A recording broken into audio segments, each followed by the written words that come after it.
What if the hero the entire country lauds was never allowed to survive?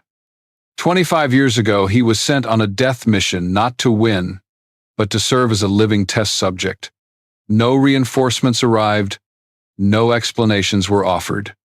Only the bullet still lodged in his bone, and the suffocating silence remained.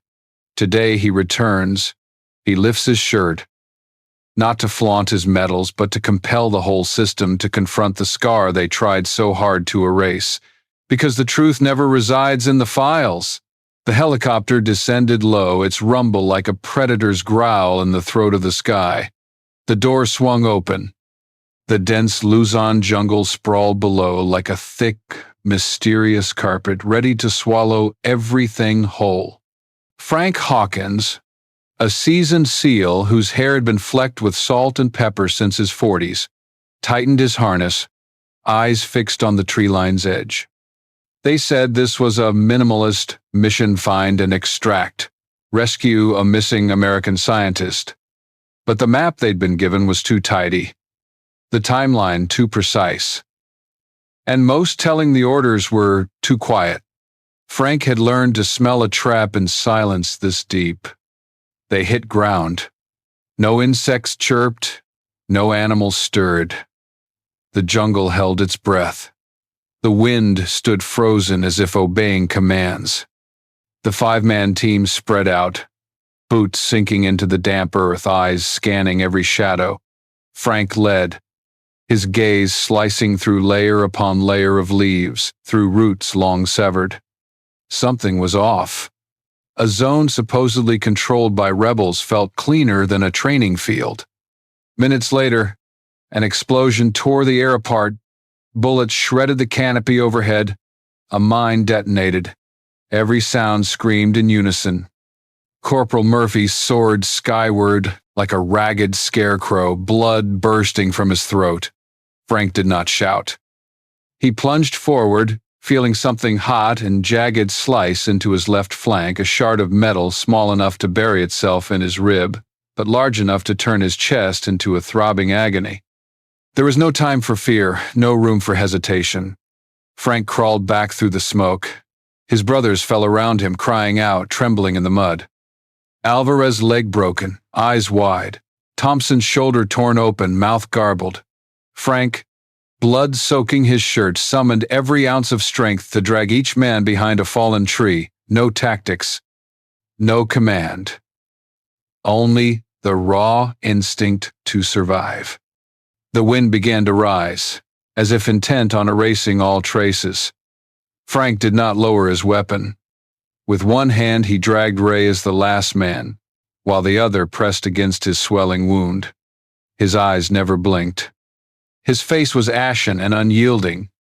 In the deluge of the jungle rain, amid the ragged breaths of his teammates, he silently hauled himself meter by meter through the undergrowth, his back braced like an unbreakable wall. They reached a barren dirt ravine. No ammunition remained, only labored breathing and the slow seep of blood.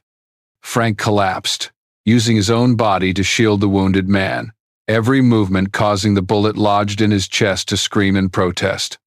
No signal, no rescue. Communications severed.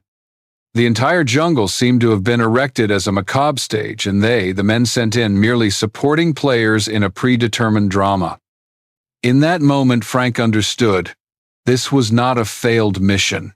It was a successful experiment. Not his own, but someone's observing via satellite, recording every sprint, every fall, every cry. At dawn the next day, the helicopter arrived. Too late to save Murphy. Too late for answers.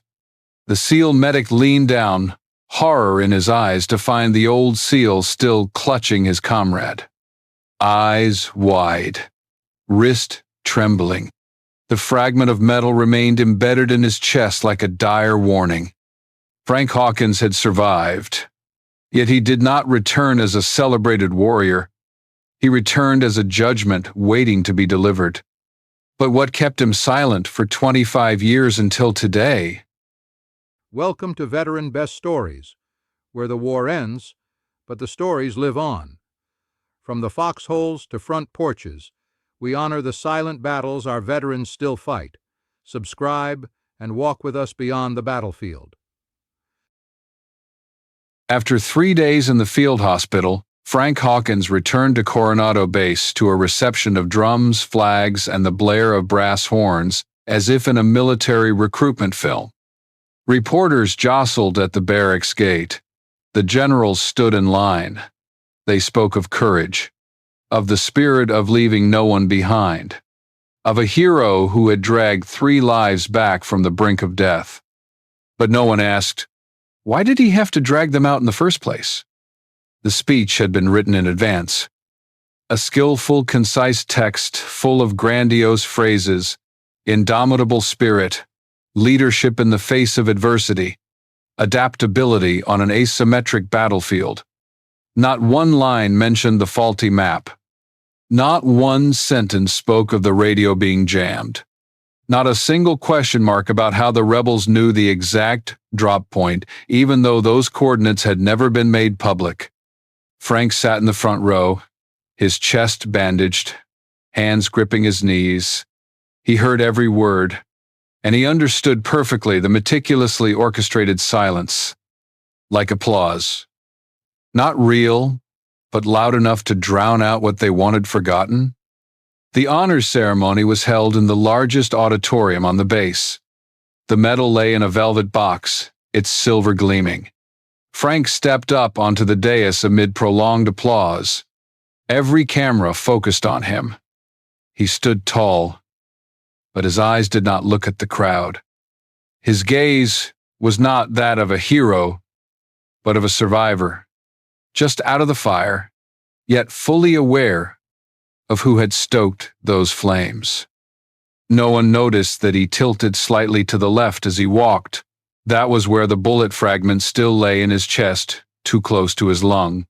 The doctors had said surgery would be too dangerous. He chose to leave it in place as a reminder. Every time he drew a deep breath, he felt it, a cold piece of metal inside his rib cage, like a secret yet to be revealed. When Admiral Grayson stepped forward to present the medal, he paused mid-step. The way Frank looked at him silently, neither congratulating nor reproaching, was the gaze of someone who had lost all expectation. No longer enraged, only deeply aware of how honor and sacrifice could be manipulated in a system that could no longer distinguish between experiment and combat. Grayson had once been Frank's direct commander. He had believed his decisions to be right. But on that day, when their eyes met, he sensed something no report could convey. The man standing before him was not a symbol. He was living proof of a mistake that had been papered over. The medal was pinned to Frank's uniform with a soft thunk as the clasp pierced the fabric. Applause erupted once more, but Frank did not bow, nor did he smile. He simply took one step back and returned to his seat. A small gesture, but one that was enough to make Grayson wince. The celebration after the ceremony was awash in wine and laughter, but Frank did not stay long. He left the hall at dusk, walking alone back to the treatment quarters. The steel doors reflected his figure gaunt, slightly limping, yet still standing tall. He had never spoken to anyone about the bullet fragment still lodged inside him, and no one ever asked. The medal sat on the table beside his bed, unopened. It remained there for 3 days, then was sent to his home via the base's internal mail. He never opened the box. He only looked at it each night before falling asleep, like one studies the scab over a wound. No longer painful, but impossible to forget. But in the eyes of that old soldier, what truly deserved to be kept, the scar or the silence? Dear viewers, I have a small request for you. Please hit like on this video and subscribe to the channel if you enjoy inspirational stories, and don't forget to leave a comment letting me know where you're watching from and what time it is where you live. I always find it wonderful to see the world come together just to share a meaningful moment The honor ceremony came to a close, with applause rolling like waves. The lights dimmed. Guests began to converse, clink glasses, and call each other's names in lively chatter. Frank quietly rose before anyone could approach him. He walked toward the side door of the hall where a man waited for him in silence. Admiral Grayson signaled without a word. Together they proceeded down the long corridor, where fluorescent lights scattered small pools of illumination like the silent footprints of time. No one followed. Not a single footstep echoed behind them. They turned into a sealed steel door, unmarked, with only a fingerprint scanner, then a faint click, as if even silence must be kept confidential. The room was small and square, its walls painted a pale white. In the center stood a cold metal table. No chairs, no stenographer, no sound except their breathing. Just two men who had once fought side by side, now facing each other, not by order, but by something heavier, the truth. Frank did not wait for Grayson to speak. He placed his hand on the row of buttons and, with deliberate slowness, undid each one. His movements carried no defiance, no fury, only the silence that had reached its limit. The fabric layer of his shirt parted slightly, revealing his left ribcage where ashen gray skin had contracted around an area of uneven, raised scar tissue, etched like a war map carved in metal. In the center, two hard nodules stood out beneath the skin, the bullet fragments that had never been removed. One shard still shone as if new. The other bore the blackened mark of burning. Grayson watched without speaking. He exhaled slowly, as if every drop of congealed blood on Frank's skin were now flowing back into his own veins. "How long has it been?" his voice rasped, as though even his throat refused to betray the tremor within. Frank did not look at him. His gaze remained fixed on the scars. "Since the day I realized I was merely a variable," he said, as though reading aloud a truth etched into bone. "Since the day they used our coordinates like numbers in someone's equation." Grayson offered no rebuttal, no justification. Under the room's pale, yellow light, his expression grew somber. He was the one who had given the orders, the one who had signed the deployment papers, the one who'd believed he understood the tactics, the risks, the objectives. But there are things he had never seen on any satellite map, like the scar swelling before his eyes, or the look in the gaze of someone who survived, not because of the system, but in spite of it. Frank tugged his shirt back down, unhurried. He fastened each button as if stitching together the very story that had never been allowed to be told. No one spoke another word. Silence was the only thing deep enough to hold all that could not be spoken. After a moment, Grayson stepped closer and placed his hand on Frank's shoulder. His hand did not pat.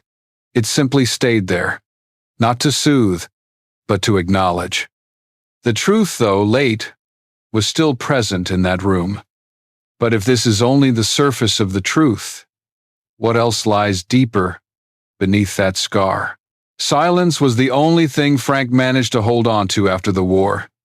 Not because he wanted to, but because no one was listening. And now, as Grayson closed the door behind them, both understood that moment. The moment they truly looked at the scar had changed everything. No longer about medals, no longer about titles. Only a cold question lingering in their minds. Who turned a rescue mission into an experimental stage? Grayson didn't take long to act. Using his internal authority, he reopened the classified files and ordered his intelligence team to re-examine that day's satellite data. And almost immediately, the shadows were revealed. The coordinates where Frank's SEAL team had been sent coincided with an area previously used for combat algorithm testing by a private defense contractor. There had been no rebel activity in that zone for the 72 hours preceding. The mission log was synchronized precisely when Frank lay in the field hospital, the only team member still alive who could know the real dates and times. A new report was appended, stating it was merely a positioning error caused by a communications glitch. But Frank remembered all too well. His transceiver had been working, it simply had no one on the other end. Grayson understood he was touching something far bigger than the military itself, a cover-up network erected not to protect anyone, but to prevent anyone daring to ask, why? Frank said nothing during the initial weeks of the investigation. He arrived at the base each morning, sat in that small office, and read every line of printed data handed to him by Grayson. Each sheet was a fresh cut, not into flesh, but into his faith. He didn't need to be told, he already knew. And he knew, too, that if his silence lasted another day, it would no longer be mere muteness, it would be complicity. One late afternoon, under a gray sky, the light streaming through the window lay in silent patches across the floor. Frank set the dossier down. His eyes gazed into the distance, but his voice, when he spoke, no longer trembled. "I will testify," he said, as if passing judgment on his own memories. "No one else will die in silence." Grayson did not stop him. He understood. What Frank sought was not vengeance, but the restoration of human value, the very thing treated as a variable, gambled away by those who had never set foot in the jungle, never heard the cry of a bleeding comrade. The hearing request was submitted, and a week later the authorities responded. The internal hearing was approved: no public access, no press. Frank did not decline, but before stepping into the hearing room, he meticulously prepared each word, not to justify, nor to incriminate, but to recount as clearly as possible the true price of survival. And on the day of the hearing, in the sealed room with one-way mirrors, recording cameras, and men in suits seated behind the cold stone table, Frank walked in no uniform, no medals, just an old soldier bearing a voice that had long been forgotten. "I did not remain silent to protect anyone," he said, his voice steady and sure, like a heartbeat. "I stayed silent to preserve the wound. But now, it's time to tell the whole world. They used my life as an experiment." No one replied. Only the red blinking of the recording light in the eyes of those before him hushed in a profoundly human moment. But can one single truth shake a system so accustomed to living in lies? Dear viewers, please take a moment to relax or pour yourself a glass of water, and then continue listening to the story. There are surprising developments ahead. Comment 1 if you enjoyed the story, so we know you're still here. That morning, Washington, D.C. was gloomy, as if holding its breath. It didn't rain, but the heavy gray sky made the steps leading up to Congress seem to stretch on, cold, hard, and silent. Frank Hawkins paused for a moment before the great doors, slipped his hand inside his coat, and gently touched the fabric covering the fragment of metal lodged in his chest. It was still there, smoldering like the truth he carried. The hearing chamber opened up like an ancient lecture hall. Across the table sat impassive faces in suits, representatives from the Department of Defense, technical directors, and the chairman of the Weapons and Technology Corporation. Live television cameras whirred. Reporters packed the benches at the back. Every light, every lens pointed at him, demanding a story, a blast of revelation. Frank sat quietly. He did not tremble. The sensation of being surrounded by those in power did not frighten him, for in half a lifetime as a soldier, he had sat in the mud facing death with no choice. The chairperson spoke briefly by way of introduction. Then the microphone clicked on before Frank. The room seemed to hold its breath. Every gaze fixed on him, not because they knew who he was, but because they wanted to see if an old soldier could shake a machine confident in its own silence. Frank rose, neither glancing at notes nor at those before him. He looked straight ahead into the camera, as if addressing one specific person. Someone at home, watching this screen, harboring the same doubt he did. "We are not lab rats," he said, his voice low and steady. "We are human. We have families, sleepless nights, wounds that cannot be stitched, closed with needle and thread, and haunting memories, not of the battlefield, but of knowing we were betrayed.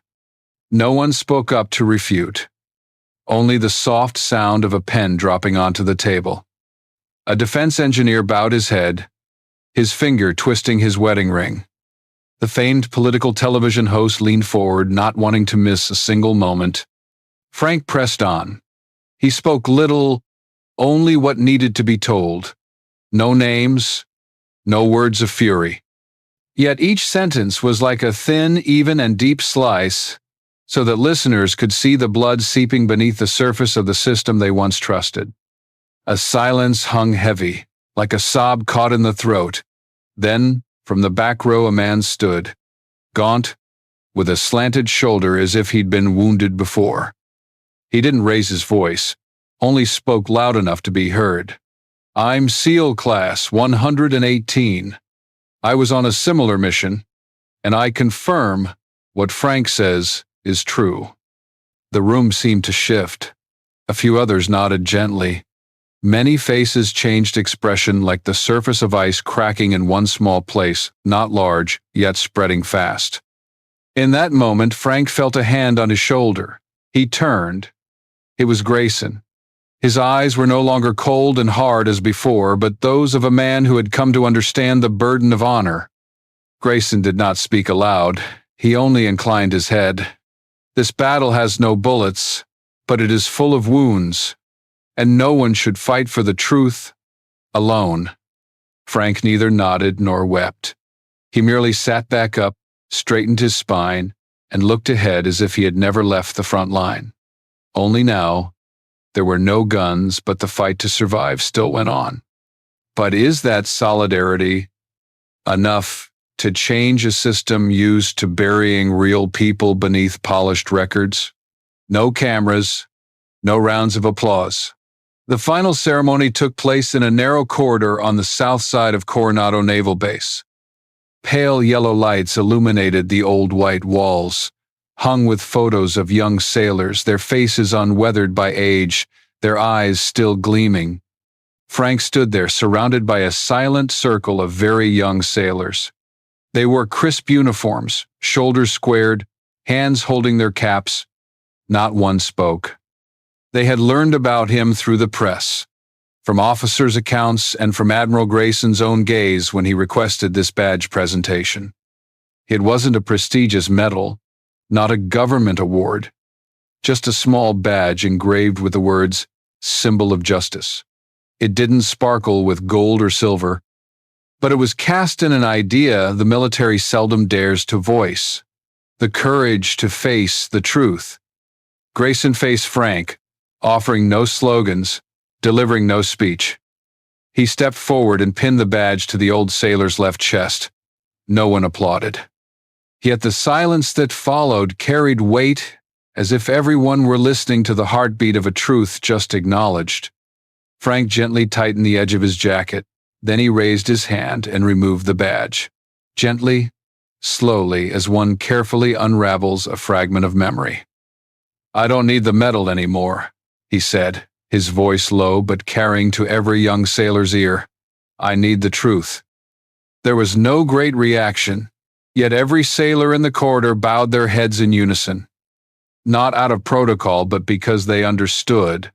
Sometimes loyalty isn't found in orders, but in knowing when to say enough. A few days later, Frank was seen at the San Diego Veterans Center.